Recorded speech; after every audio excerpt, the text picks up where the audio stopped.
Pick the subdivision surface and select Mesh Tools from the Shape Sculpt tab. Make sure Cut mode is enabled. Hover over the corner of the front wheel arc. Hold Ctrl and left-click to start the cut from the point. Left-click along the edges to split the subdivision faces. To end the cut at the rear wheel arc corner, hover over the point, hold Ctrl and left-click. Press space to enter modification mode. Use Trap Selection to select the points created by the cut. Check the robot orientation and click Reset Robot if needed. Move the points by dragging on the robot axis.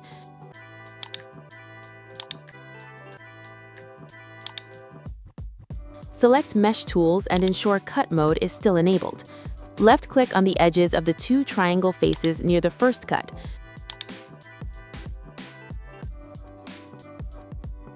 Press space to enter modification mode.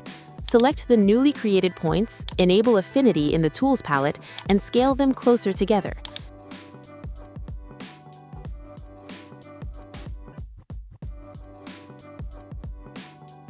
Use the navigation box to switch to side view and zoom into the front bumper area.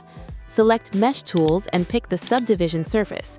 Cut the bumper subdivision faces by left-clicking along the edges. To finish the cut at a point, hold Ctrl and left-click. Press space to enter modification mode. Make sure translation is enabled and the robot orientation is correct. Reset if needed. Select the new points and move them to shape the bumper. Use Trap Selection to select the bottom bumper points. Enable rotation and rotate the points. Then switch to translation and adjust them according to the reference image.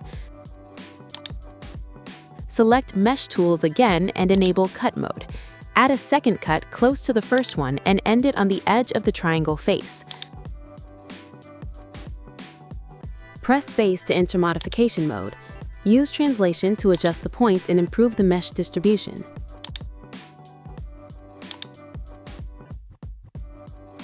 Switch to a slight front view and enable Mesh Lines. Slide the points on the edge to transform the triangle face into a quad-like shape, creating a more harmonized mesh.